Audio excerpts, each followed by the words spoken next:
10 de la mañana con 52 minutos. Vamos a tomar contacto con la gente de ANSAFE, precisamente con Gustavo Teres, que ya está en vivo con nosotros. Gustavo, buen día, ¿cómo estás? ¿Qué tal? Buenos días, ¿cómo le va? Bueno, muy bien, con varias cosas para comentar. A ver, el tema de la mañana de hoy tiene que ver con los vouchers que va a otorgar el gobierno. ¿Nos llevas un poquito por el camino de esta reciente noticia o noticia que se venía especulando que iba a llegar, pero que bueno, hoy es el día elegido? ¿Qué es el voucher? El voucher es un bono educativo, ¿no? Eh, el voucher es una experiencia de un proceso de privatización y mercantilización de la educación que en algunos países, en la década del 90 y también en América Latina, en la época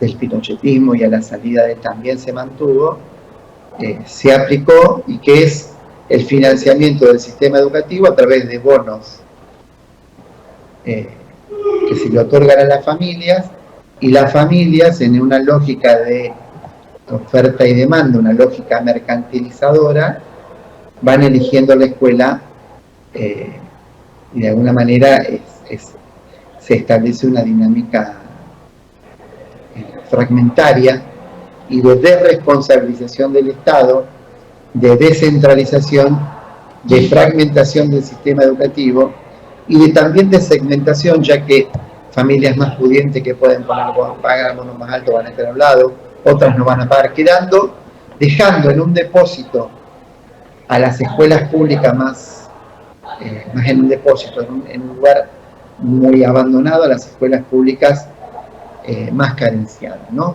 Es un atentado contra la igualdad, es promover la competencia, es un poco es un proceso de desresponsabilización y desentendimiento del Estado como garante del sistema educativo, trasladando eso a cada familia, ¿no?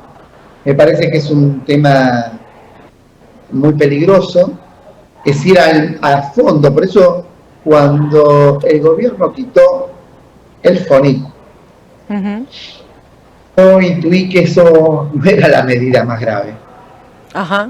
Sacar el FONIC y sacar el Fondo de Financiamiento Educativo no era la medida más grave. ¿Cuál Iba a era? haber más cosas. Hoy estamos viendo estas cosas que vienen, que el gobierno, en una forma de ensayo, porque los sistemas educativos son provinciales, los sistemas públicos, por lo cual no tiene injerencia en el financiamiento del Estado Nacional. El dinero que había para financiamiento, que era del FONIT, es como que ahora el gobierno se lo está destinando, una parte de esa u otra, al financiamiento de las escuelas privadas, en una clara actitud mercantilista y de entender a la educación no como un derecho, no como un servicio público, no como un derecho humano, sino como un bien que se compra y se vende en el mercado. Es la mercantilización más acérrima, más profunda que ha transitado a nuestro país. Ya veníamos en la década del 90 de ese proceso de descentralización que Tupac Amaru, y que creó 24 sistemas educativos distintos, Menem, Ley Federal de Educación. Ese sistema nunca se recompuso nacionalmente, por lo cual cada provincia a veces tiene diseños curriculares distintos, cada provincia tiene regímenes laborales distintos, tiene calendarios escolares distintos, tiene horarios diferentes. Bueno, tiene toda una estructura muy compleja, muy tupacamarizada, muy fragmentada.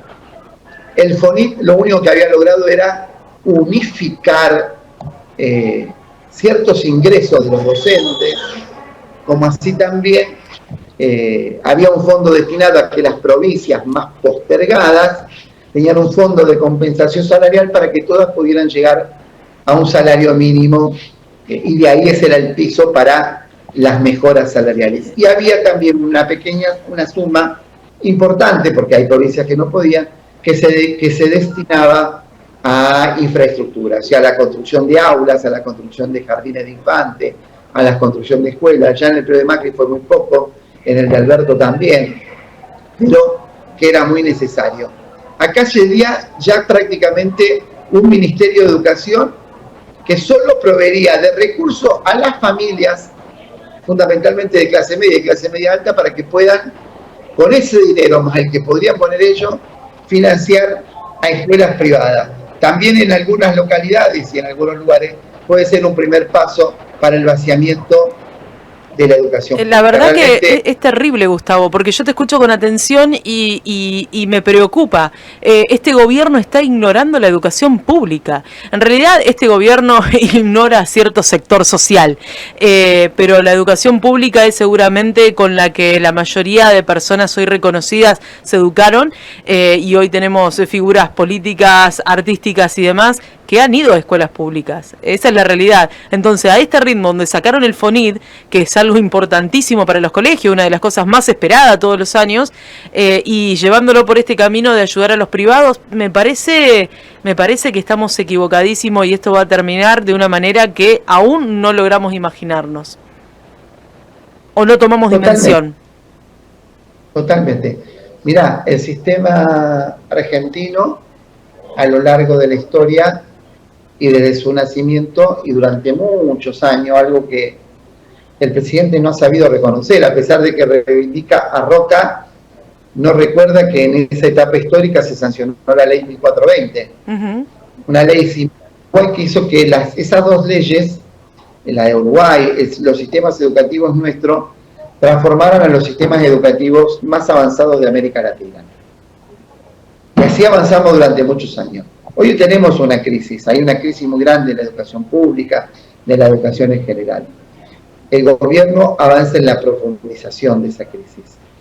El presidente Milei realmente tiene, no solo tiene un accionar autoritario, sino que fundamentalmente lo grave es que a partir de cierta ignorancia por un lado, pero a partir también de definiciones de una hoja de ruta muy dogmática, quiere avanzar sobre los aciertos del sistema educativo, inclusive de una etapa del liberalismo político y educativo de finales del 80, principios de los 90, 1890, ahí se sancionó la ley de educación, la obligatoriedad, la escuela pública, el laicismo, y así se avanzó. El presidente no solo pretende arrasar con eso, sino que quiere cambiar la lógica. Digo, hay un concepto que las familias tienen que entender.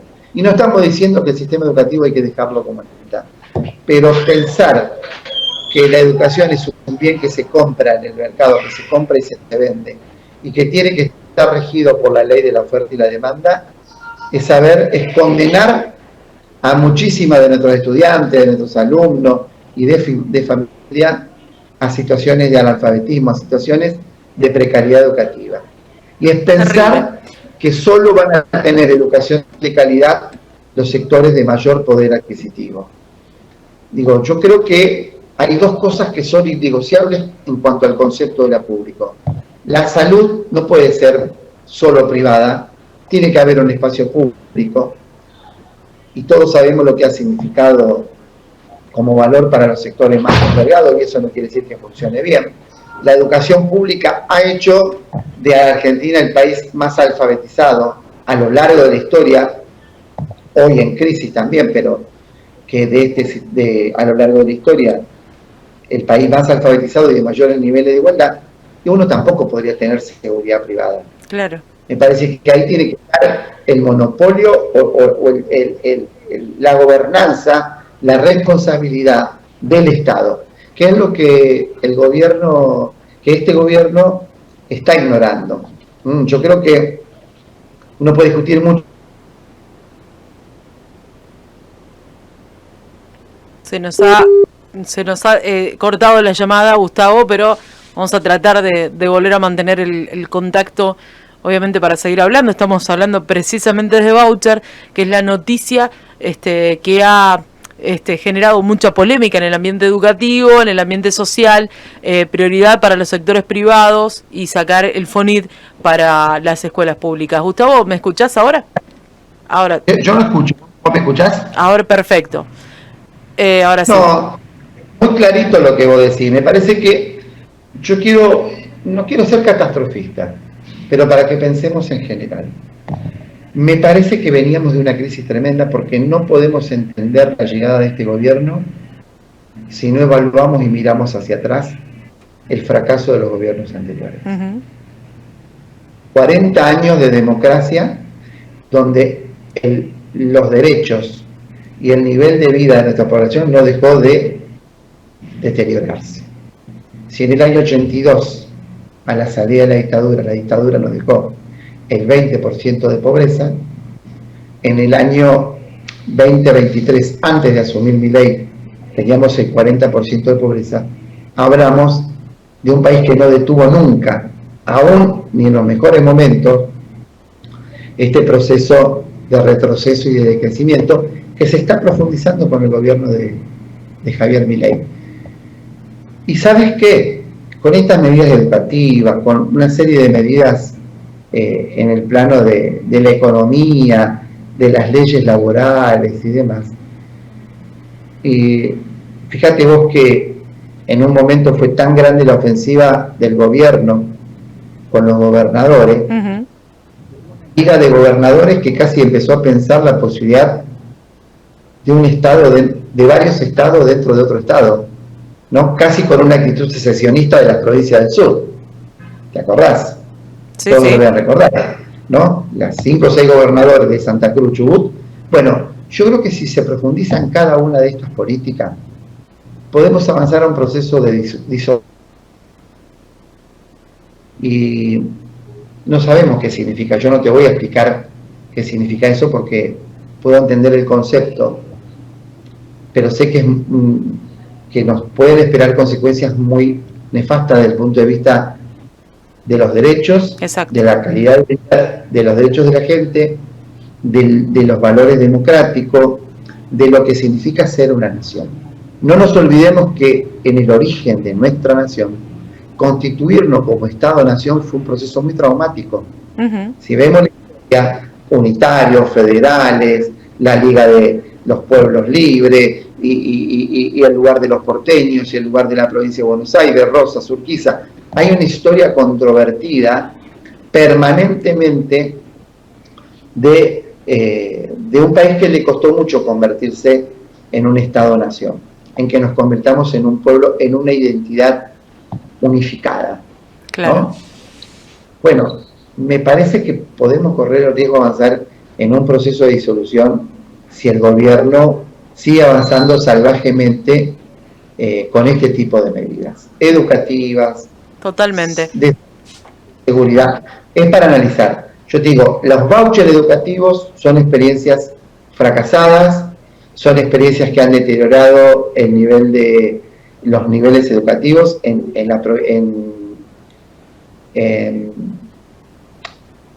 Chile. Ha tenido un impacto muy negativo, donde los representantes legales se adjudican sueldo, un representante legal se convierte en director, se autoelige, tiene 3 sueldos y los docentes quedan repartiendo la miseria que les otorga el gobierno o cierto aporte que realizan los padres, escuelas con bajo nivel de matrícula, docentes que pierden el trabajo, escuela con mucha matrícula y el representante legal dice yo quiero, la finanza de esta escuela se manejan de esta manera, tendrán 40, 45 alumnos por curso. Digo, yo he charlado mucho con compañeros y he compartido con compañeros chilenos, podemos avanzar y ha sido una experiencia muy mala para nuestros estudiantes y también para los docentes de todos los niveles. Así que bueno, un problema. Podemos afinar, pero nada bueno nos espera con la experiencia de los vouchers, como también en un momento también se llaman escuelas charter, que es otra historia, no vendría por ese lado. Rodríguez Sá intentó alguna experiencia de eso, pero que la gente se haga una idea de fragmentación, una idea de escuelas de élite, una idea de escuelas muy postergadas, una idea de mercantilización de un derecho que hoy lo tenemos nosotros asentado como una conquista histórica del pueblo y que lo quieren plantear más como como un bien de mercado. Bien. Sería un retroceso gravísimo. Me quedan 3 minutos nada más, Gustavo, y quiero aprovechar a preguntarte cómo está la situación paritaria, que bueno, es un problema más para ustedes, es increíble, pero bueno, todos los años sucede lo mismo, esté el gobierno de turno que esté. Todos los años sucede lo mismo y todos los que llegan mienten. Yo lo digo, quiero decir casi salvajemente. Y te digo mienten porque primero el gobernador Puyaro, cuando Perotti gobernaba, decía que iba a aplicar una política permanente de equilibrio salarial entre la inflación y nuestros ingresos. Están grabados en su Twitter, la primera situación donde falta la verdad. La segunda, un ministro de Educación que dice, nosotros vamos a hacer distinto y en enero vamos a estar trabajando. No nos tomamos vacaciones. En enero que hizo absolutamente nada, solo demonizar y culpabilizar a los docentes. ¿Qué hizo en enero y febrero? Robarnos el salario, el 22% de paritarias anteriores que nos debe de enero y de febrero y retrasar la negociación salarial. Seguir ganando tiempo mientras nuestro salario se deteriore día a día.